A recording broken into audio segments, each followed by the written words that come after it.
Aujourd'hui, parlons des types d'attachement. Il en existe 4, et ce sont les manières, les stratégies par lesquelles nous nous attachons aux autres dans des relations proches, et examinons-les brièvement. Aujourd'hui, chaque type d'attachement, pour que vous compreniez à quel type d'attachement vous appartenez, et vos proches. Et avec cela, vous pouvez travailler sur la prise de conscience.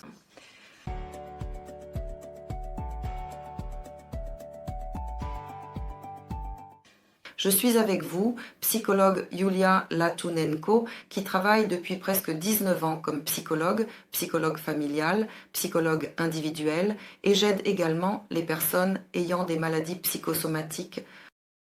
Si vous n'êtes pas encore abonné à ma chaîne, veuillez vous abonner, aimer cette vidéo et commenter, car toute votre activité aide beaucoup à promouvoir ma chaîne YouTube sur la plateforme YouTube. Donc, comme je l'ai dit, il existe 4 types d'attachements et ils se forment tous pendant l'enfance grâce à la manière dont nos parents, en particulier. Cela concerne les relations avec la mère, car l'attachement se construit quelque part dès le début de la vie, dès les premiers jours de la vie et jusqu'à environ 3 ans.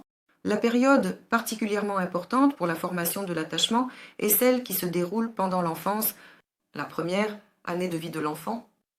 Bien sûr, nous ne nous souvenons pas de beaucoup de choses, mais grâce à cette classification, nous pouvons comprendre ce qui nous est arrivé dans notre enfance et pourquoi un certain type d'attachement s'est formé dans nos relations proches.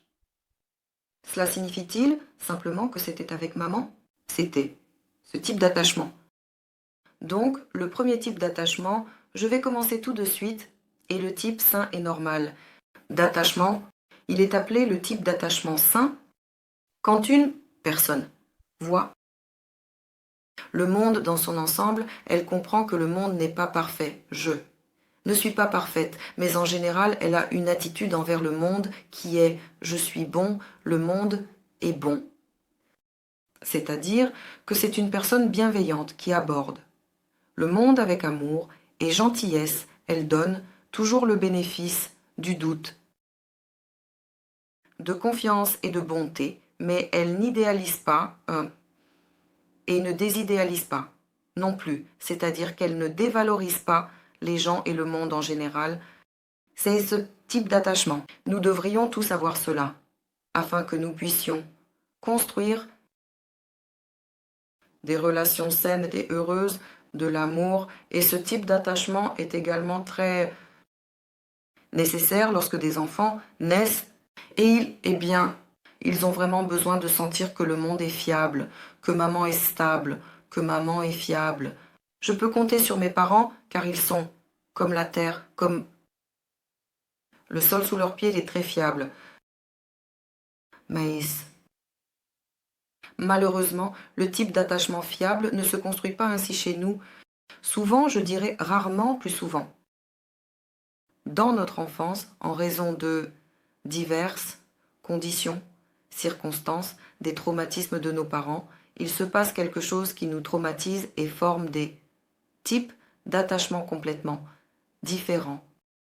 Et l'un des types d'attachement malsain est celui que nous aimons associer à une structure de personnalité narcissique, à un trouble de la personnalité narcissique. Et ce type d'attachement est appelé le type d'attachement évitant. C'est-à-dire, qu'est-ce que cela signifie? La personne voit le monde comme je suis bon, tu es mauvais. C'est-à-dire, cela conduit à ce que la personne ne reconnaît pas ses erreurs, elle n'est pas critique envers elle-même. Elle peut avoir une estime de soi très élevée et inadéquate. Cette personne peut être arrogante et hautaine, et cela arrive à la personne parce qu'elle doit compenser tout ce qui lui est arrivé dans son enfance. Car peut-être il y avait 2 extrêmes chez les parents, ou un extrême. Un pôle, c'est quand l'enfant était dévalorisé, humilié, et chez l'enfant, une telle réaction compensatoire, et non, je ne vous crois pas, c'est moi qui suis bon, et le monde est mauvais, c'est vous tous qui êtes mauvais. Une telle personne va dévaloriser, critiquer, donner des leçons, offrir beaucoup de conseils justes pour augmenter sa propre estime de soi.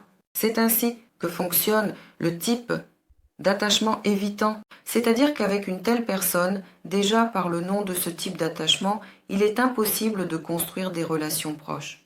Parce qu'une telle personne va éviter ces relations proches grâce à ces différentes stratégies. Par exemple, proche, loin, chaud, froidement. Ces jeux de va-et-vient à distance, proximité. Proximité ou absence de proximité, elle se déplacera toujours sur cet axe et oscillera, créant des montagnes russes émotionnelles pour elle-même et pour son partenaire. Pourquoi cela se produit-il?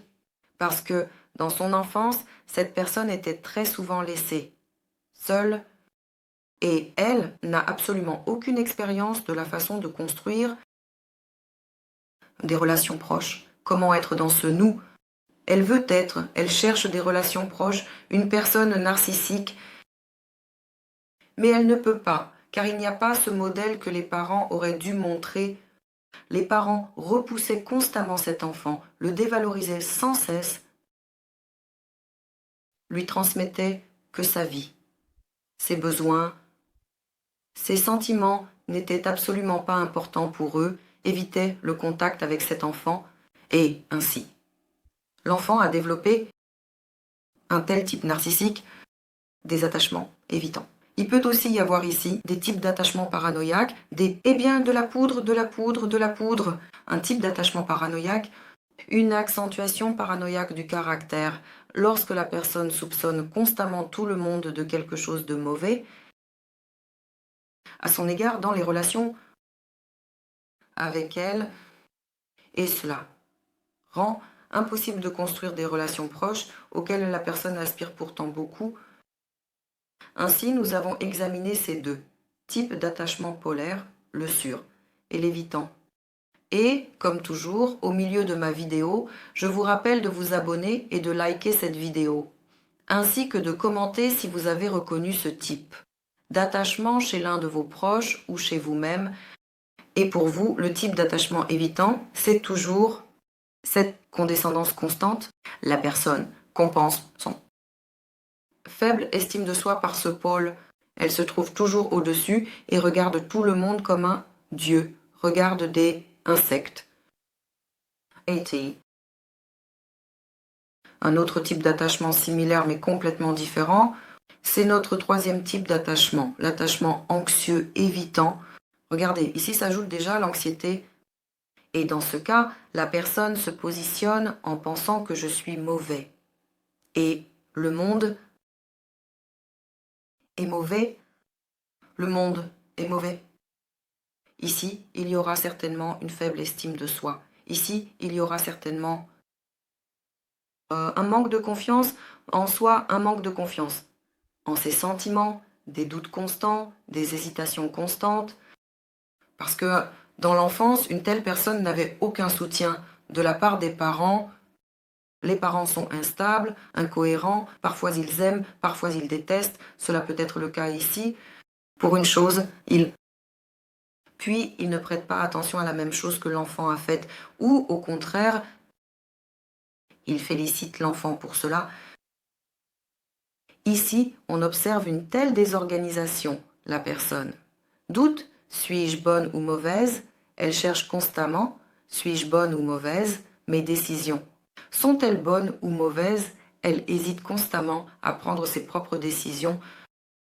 Et si, pendant un instant, elle se sent un peu bien quelque part, qu'elle commence à croire un peu en elle-même, elle pensera ensuite, oh là là, maintenant, ici, le même. Complexe de l'imposteur. Maintenant, ils vont me démasquer et tout le monde saura qu'en réalité, je suis mauvais.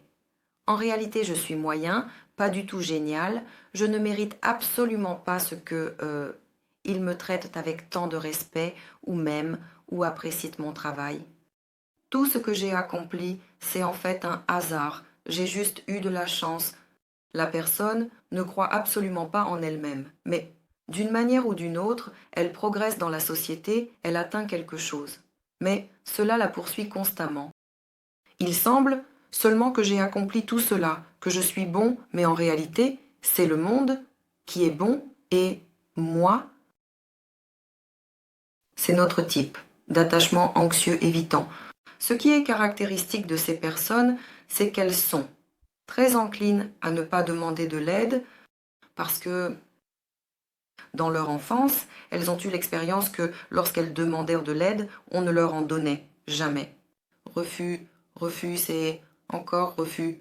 C'est pourquoi ils essaient de gérer leurs problèmes, qu'ils soient quotidiens, ainsi, et internes par eux-mêmes. Et le dernier, le quatrième type d'attachement, très familier à nous tous, est le type d'attachement anxieux-dépendant. Ici, nous avons tous des codépendances.